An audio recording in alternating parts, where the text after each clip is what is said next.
Lagrima by Tarrega. If I could roll my R's, it would sound so much better. This is one of my favorite pieces. I've been playing this piece for 25 years or so, and I never get tired of it. The translation is Teardrop. One would expect it to be maybe a sad piece, but it begins in major, so maybe it's more of a sentimental feeling. Let's take a look at the first measure and start with the left hand. I start like this. So first finger here, 2nd fret, 4th string, pinky here, 4th fret on that 1st string. You're going to go here, and then you're going to take the pinky, and it's going to go up to the 5th fret, and then I use my middle finger on that 4th fret, 4th string. And then you're going to take this form and move it here. So you've got this, this, this. Now what I do is I keep my pinky down, and it's kind of glides along the string. It's a guide finger, guides me to the new position. But I do take off this middle finger as I go up here because I want to try and avoid that sound. So I'll go. The next step is just to add that inner voice. It's just your open 2nd string. So you have this. And then it goes to a B7 chord right here. And I go ahead and put the whole thing down. Again, my pinky is acting as a guide finger to here, and then I put the rest of the chord down. You're going to hit the 4th and 1st strings, 2nd, 3rd, 2nd, 5th, 2nd. So you got this. All B7. Now as far as the right hand goes with measures 1 and 3, sometimes I'll play it without rest stroke, so I'm playing them at the same time, free stroke. And sometimes I'll play them where I put the rest stroke on that 1st string. That can be kind of a hard thing to do rest stroke in one finger and free stroke in the other. What I do to practice it is just to offset the two. So I'll start with my thumb, and then gradually bring that together until either they're happening at the same time or it's so fast that you can't really hear the break between the two.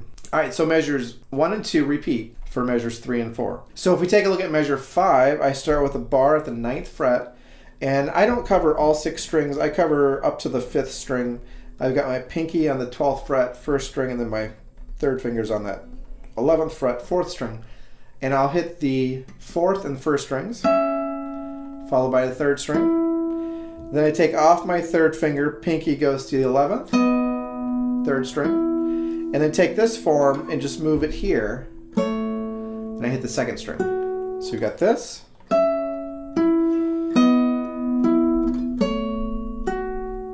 Now what's interesting about that is we have 3 lines of music. You have the melody, you have this bass line, and then you have this rising middle line. So you've got where it goes. So as I'm playing it, I do try and listen for all 3 parts. So I'll play it very slowly, see if you can hear those parts. You have this.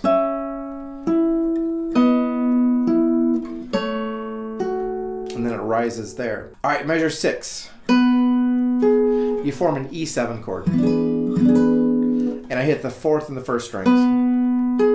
And then I take my 3rd finger and I move it to the 11th fret, followed by open 1st. And I do keep these fingers down. I do keep the 3rd finger down. Open after the open 1st, the pinky goes just underneath that 3rd finger on the 3rd string. And then I use my middle finger here, like that. So you have this slowly. One more time. So this actually forms a minor chord. So if I were to move this down here, it's an A minor chord. We're just playing it up here. Beat 2 of measure 6, you have this. And then I take my pinky and I move it to the 13th fret plus the open 2nd. So it's kind of a nice little move. You got this. The pinky acts as a guide finger. Play the 3rd and 2nd strings. Open 1st. That open 1st gives you time to move down to this position. And so I lay a bar down and I have my middle finger on that 3rd fret, 3rd string. And then I do this. So the full chord, B7, but I'm not using this string, so I don't put it down. So you've got this, and then here. So it's an E major chord is the full chord. I'm just going second finger on the fourth string, first finger on the third string. So that line beginning at measure 5 goes like this.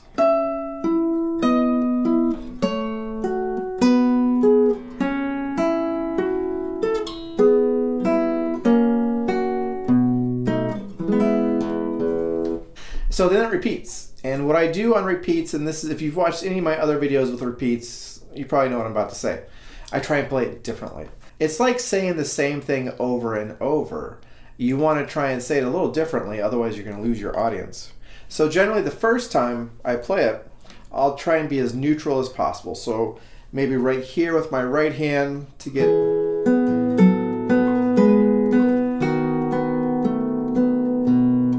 And then when I take the repeat, I might do it more ponticello.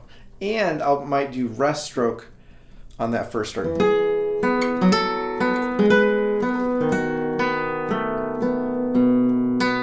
And this section comes back at the very end. So you're going to play a total of 3 times. That third time, often I'll do it more of a dulce sound. So you get this.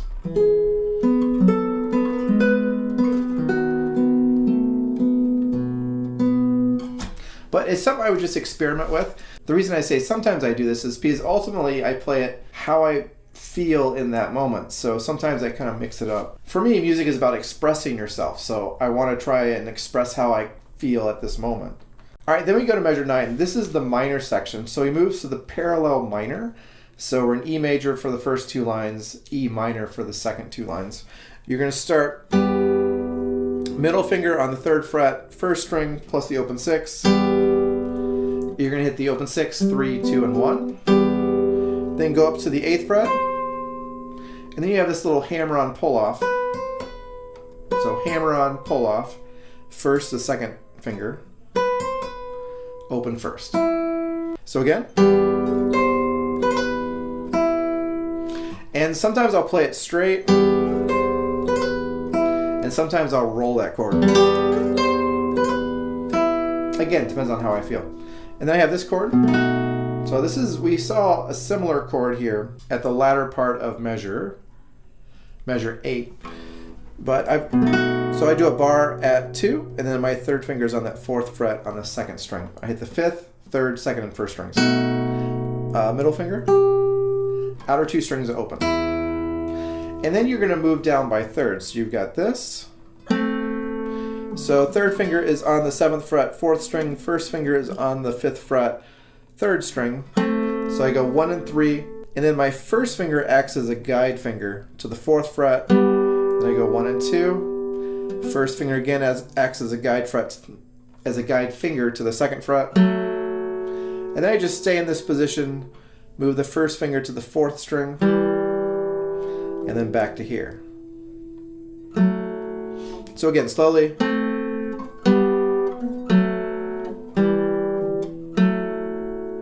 Measure 11, open 6, open 3, and open 2.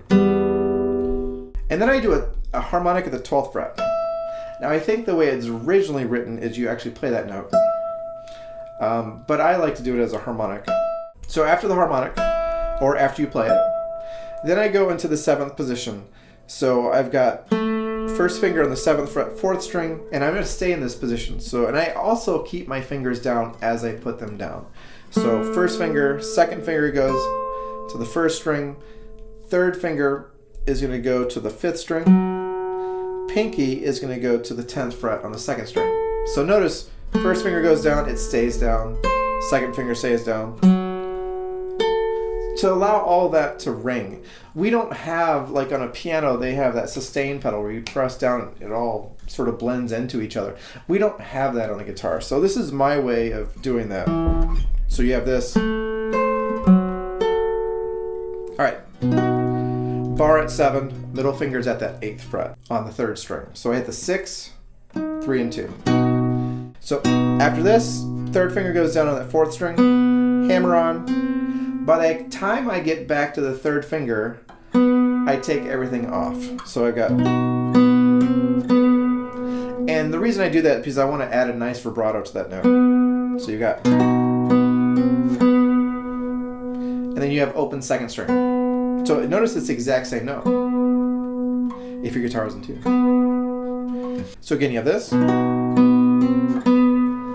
open second string. The open second string gives you time to move down here to the second fret first string. So you've got this. Then you're going to go 1 and 3, open second, and then I move this 2 frets higher, and then 1 fret higher with the first finger, 2 frets higher with the third finger. So you've got this, this, this, and you're going to throw in that open second string in between.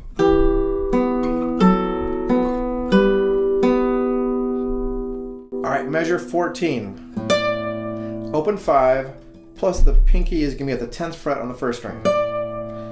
And so I'm in the 7th position. My first finger's at the 7th fret. So you got this. Second finger, first finger. Pinky goes to the second string. And then middle finger goes to the second string, 8th fret. And then first finger like that. So you got this. And then I go down to here. So third finger is on the 3rd fret. 6th string plus the open first, D7 chord, and you're gonna hit the open 5th plus the first string, and then I go 1 and 3 here. I know a lot of additions with the open string are there, but I like this because often I'll play that as staccato, like that, and then in 1 and 3, and then E minor. I don't do the full E minor just because I don't hit that 5th string. So back to that staccato. So if you take a look at measure 15, you've got this.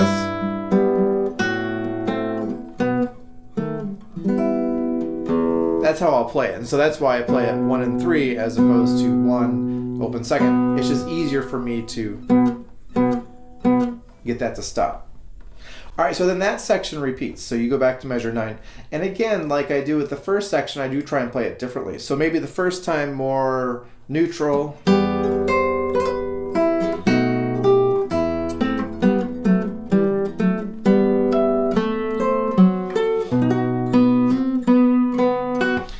And then the second time, I'll try and make it more dramatic. Maybe roll that first chord, hold certain notes out. For dramatic effects. So you might get something like this.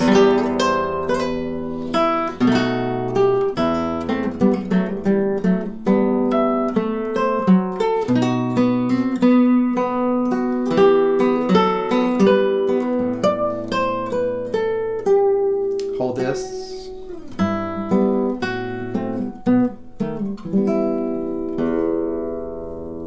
After that, you go and repeat that.